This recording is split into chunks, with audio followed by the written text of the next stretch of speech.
Hello everyone, my name is Kusum Fatima and आज हम start कर रहे हैं क्लास 12 फिजिक्स का chapter first which is electric charges and fields. तो ठीक है, सबसे पहले इसका बेसिक्स क्या है, हम लोग पढ़ के आ रहे हैं, हम लोग ये जान लेते हैं।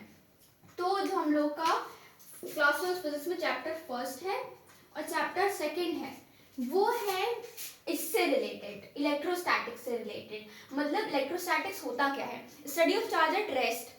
अब आप लोग सोचेंगे कि रेस्ट पे है, रेस्ट में मतलब बेसिकली रुका हुआ है। आप लोग सोचेंगे रेस्ट पे है तो यहाँ पे तो ट्रांसफर भी होगा चार्जेस का। तो ट्रांसफर होना और फ्लो होने में फर्क होता है, ठीक है। क्योंकि आप लोग चार्ज ट्रांसफर कर रहे हैं तो एक जगह से दूसरी जगह, इट इज फ्लो और ट्रांसफर में डिफरेंस होता है। तो इसीलिए यहाँ पे इलेक्ट्रोस्टैटिक्स में हम लोग रेस्ट पे जो चार्जेस होते हैं, रेस्ट पे ट्रांसफर भी हो सकता है, फ्लो नहीं हो सकता बस। तो हम लोग यहाँ पे जो चार्जेस रेस्ट पे हैं उनके बारे में स्टडी करेंगे चैप्टर फर्स्ट एंड सेकंड में। बाकी के आगे 3-4 के चैप्टर हैं, उसमें इलेक्ट्रोडायनेमिक्स होता है। इलेक्ट्रोडायनेमिक्स बेसिकली अपोजिट होता है इसका। मतलब इलेक्ट्रोडायनेमिक्स में study of charge at motion. कोई चार्ज है वो मोशन में है यानी फ्लो कर रहा है, यानी इलेक्ट्रिसिटी कंडक्ट करा रहा है, तो वो इलेक्ट्रोडायनेमिक्स में आएगा। ये आगे के 3-4 चैप्टर होते हैं। अभी हम लोग को इससे मतलब है study of charge at rest से, ठीक है। तो हम लोग का इलेक्ट्रिक चार्ज क्या होता है, देखो इसकी एसआई यूनिट होती है कूलाम। अच्छा, अब क्या लिखा है इधर ये देख लेते हैं। The property of a material due to which a particle exerts attraction and repulsion और टू अनदर पार्टिकल। मतलब कोई हमारा मटेरियल है, अगर उसके पास चार्ज होगा तो वो दूसरे मटेरियल भी बोल सकते हैं, पार्टिकल भी बोल सकते हैं।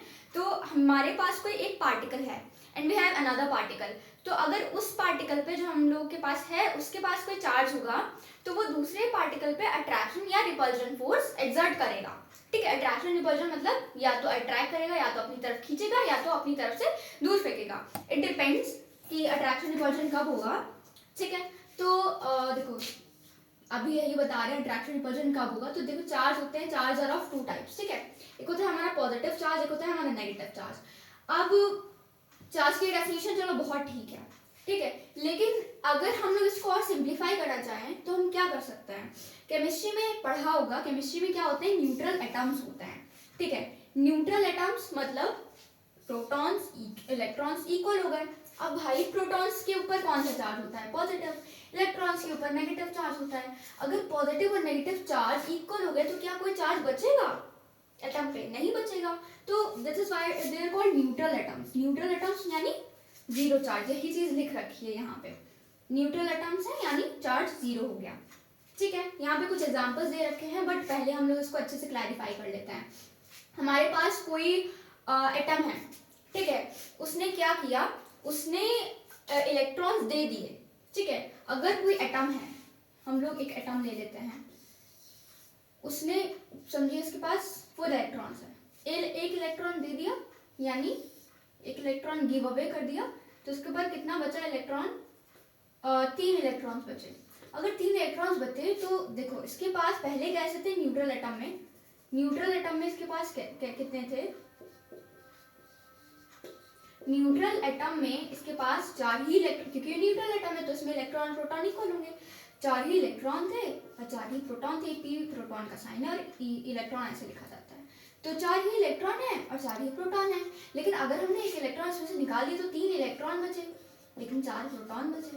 अब क्या ज्यादा है, ऑफकोर्स प्रोटॉन ज्यादा है। प्रोटॉन के ऊपर कौन सा चार्ज होता है, पॉजिटिव चार्ज। तो यानी इसके ऊपर आ जाएगा हमारा पॉजिटिव चार्ज। यही हरकत कैल्शियम और एल्यूमिनियम करते हैं, ठीक है। Ca+2 एग्जिस्ट करता है और Al+3 एग्जिस्ट करता है, ठीक है। तो ये हमारे एग्जाम्पल हो गए इसके पॉजिटिव चार्ज। अब अगर हम आए इस पे नेगेटिव चार्ज पे, तो नेगेटिव चार्ज हमने दोबारा से यही न्यूट्रल एटम ले लिया और इस न्यूट्रल एटम में हमने कुछ और किया। इस न्यूट्रल एटम में हमने क्या किया, हमने 4 इलेक्ट्रॉन्स थे, हमने एक इलेक्ट्रॉन और डाल दिया। किसी और एटम से बोला भाई एक इलेक्ट्रॉन दे दो, और उसने दे दिया आराम से। तो हमने एक इलेक्ट्रॉन ले लिया और हमको मिले 5 इलेक्ट्रॉन वाला एटम, ठीक है। मतलब उसी एटम में जो पहले न्यूट्रल था उसी में हमने एक और इलेक्ट्रॉन किसी से बोरो करके डाल दिया। अब यहाँ पे कितने न्यूट्रल एटम में कितने हैं और चार्ज एटम में कितने हैं? This is a charge atom, क्योंकि इसके ऊपर कोई ना कोई चार्ज तो होगा, पॉजिटिव या नेगेटिव, अभी हम निकालने वाले कौन सा चार्ज होगा। तो इसमें इलेक्ट्रॉन कितने हैं? इसमें है इलेक्ट्रॉन्स 4 इलेक्ट्रॉन्स है, न्यूट्रल है तो इलेक्ट्रॉन प्रोटॉन इक्वल होंगे, तो प्रोटॉन्स भी हमारे 4 हैं। लेकिन गड़बड़ आती है इसमें, क्योंकि इसमें जो हमारे इलेक्ट्रॉन, ऐसे लिख दे रहे हैं हम, इसमें जो हमारे इलेक्ट्रॉन है वो 5 है, ये प्रोटॉन है, प्रोटॉन में इलेक्ट्रॉन नहीं होते, ये 4 है प्रोटॉन्स। तो ये हमारा प्रोटॉन हो गया, और इधर हमारे कितने हैं चार्ज एटम में? प्रोटॉन, भाई प्रोटॉन तो उतने ही रहेगा, प्रोटॉन तो हमने चेंज किया नहीं। हमने क्या किया, हमने एक इलेक्ट्रॉन बोरो करके इस वाले न्यूट्रल एटम में डाला। हमने प्रोटॉन के साथ तो कुछ हरकत करी नहीं, तो वो पहले जैसा था वो अभी भी उतना ही होगा, ठीक है। तो ये कितने हैं? 4। अब हमको साफ साफ दिख रहा है कि इधर इलेक्ट्रॉन ज्यादा है, 5 इज बिगर देन 4, तो इलेक्ट्रॉन ज्यादा है। अगर इलेक्ट्रॉन ज्यादा है तो इलेक्ट्रॉन पे कौन सा चार्ज होता है? नेगेटिव, यानी इसके ऊपर कैसा आ जाएगा? नेगेटिव चार्ज आ जाएगा। अब ये बात क्लियर हो गई, ठीक है। तो इसके जो हमारे यही हरकत होती है वो क्लोरीन और ऑक्सीजन करते हैं, ठीक है। इनके ऊपर चार्ज दिख रहा है आपको, एक नेगेटिव चार्ज, यानी ये एक इलेक्ट्रॉन लेता है, और ये ऑक्सीजन के ऊपर -2 चार्ज, तो यानी ये 2 इलेक्ट्रॉन लेता है, 2 इलेक्ट्रॉन्स में एक्सेस होते हैं, ठीक है। अब हम आते हैं पॉजिटिव चार्ज होता क्या, हम इतनी देर से बात कर रहे हैं पॉजिटिव चार्ज की। What is this? Positive charge होता है हमारा लॉस ऑफ इलेक्ट्रॉन। हमने पहले देखा था कि हमने एक इलेक्ट्रॉन लूज कर दिया था तो हमारा पॉजिटिव चार्ज आ गया था, ठीक है। तो यानी इलेक्ट्रॉन्स लूज करके क्या आता है? पॉजिटिव चार्ज आता है, which is basically loss of electrons. और नेगेटिव चार्ज क्या होता है? Gain of electrons. इलेक्ट्रॉन में नेगेटिव चार्ज होता है, अगर आप इसे न्यूट्रल एटम में डालेंगे तो इलेक्ट्रॉन का जो क्वांटिटी है, वो इलेक्ट्रॉन का नंबर है वो बड़ा हो जाएगा प्रोटॉन से, तो इसीलिए नेगेटिव चार्ज में क्या होता है? गेन ऑफ इलेक्ट्रॉन्स, ठीक है। अब कंडक्टर्स क्या होते हैं?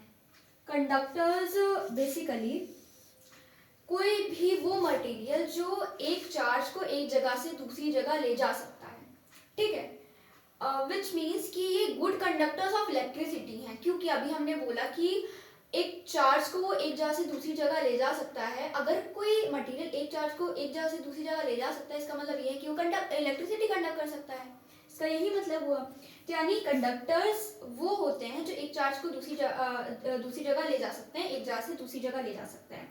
तो ये हो गया हमारा। अब इसके जो कंडक्टर के जो एग्जाम्पल होते हैं, कंडक्टर का जो एग्जाम्पल होता है,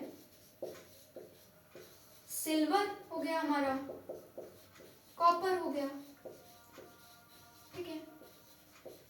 और अगर हम आए इंसुलेटर्स पे, तो इंसुलेटर्स वो मटेरियल होते हैं exact opposite of this. Insulators होते हैं जो गुड कंडक्टर ऑफ इलेक्ट्रिसिटी नहीं होते। इंसुलेटर्स को हम डाइलेक्ट्रिक भी बोलते हैं, इसको हम डाइलेक्ट्रिक भी बोलते हैं।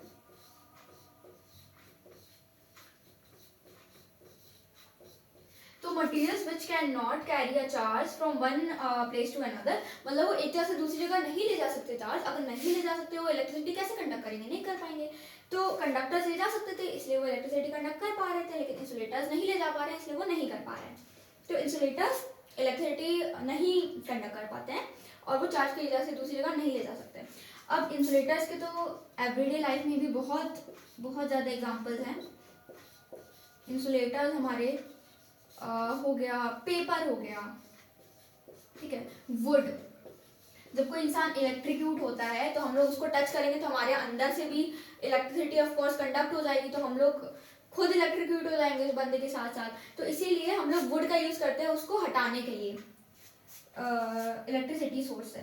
तो अब हमारा पेपर, वुड, और कौन सा हो जाता है? वैक्स हो जाती है। वैक्स से इलेक्ट्रिसिटी थोड़ी ना कंडक्ट होती है। प्लास्टिक हो जाता है, प्लास्टिक लगी होती है वायर्स के ऊपर ताकि हम लोग को कुछ करंट ना लगे जब हम लोग टच करें उसे। तो that is all for today, thank you for watching. और इसके बाद हम लोग आगे के टॉपिक्स कवर करेंगे। Thank you for watching.